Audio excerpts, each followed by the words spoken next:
এই শহরের সৌন্দর্য বর্ধিত হয়েছে, কিন্তু এই সৌন্দর্য রক্ষাটা করা অত্যন্ত জরুরি। কিন্তু সুন্দরভাবে সেটি হয়েছে, কিন্তু এখন আমরা দেখতে পাচ্ছি এটা পরিচর্যার একটি অভাব রয়েছে।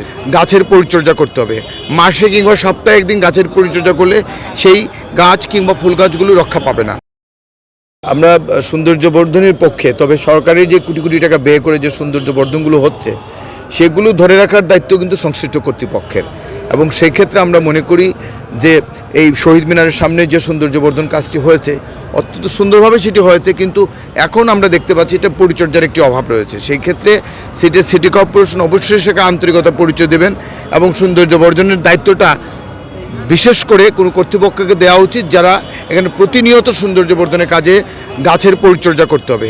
মাসে কিংবা সপ্তাহে একদিন গাছের পরিচর্যা করলে সেই গাছ কিংবা ফুল গাছগুলো রক্ষা পাবে না। তাই প্রতিনিয়ত যাতে এগুলো পরিচর্যায় আনা যায় এবং সরকারি অর্থ ব্যয় করে যে সৌন্দর্য বর্ধনটি করা হয়েছে তার জন্য যথাযথ মূল্যায়ন করা হয়, সেটি আমরা নগরবাসী এবং সংস্কৃতি কর্মী হিসেবে মনে করি।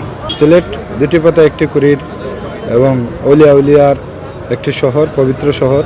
এই শহরের সৌন্দর্য বর্ধিত হয়েছে, কিন্তু এই সৌন্দর্য রক্ষাটা করা অত্যন্ত জরুরি।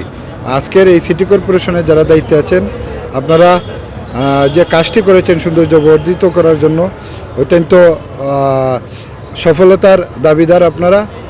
কিন্তু এটাকে পরিচর্যার মাধ্যমে, সঠিকভাবে পরিচর্যার মাধ্যমে এটাকে সৌন্দর্যকে রক্ষা করা আপনাদেরও দায়িত্ব। তাই আমরা সাধারণ সিলেট সিটি কর্পোরেশনের মানুষ হিসাবে আপনাদের কাছে দাবি, যারা দায়িত্বে আছেন এটার সৌন্দর্যটাকে ধরে রাখা আপনাদের দায়িত্ব আমরা মনে করি।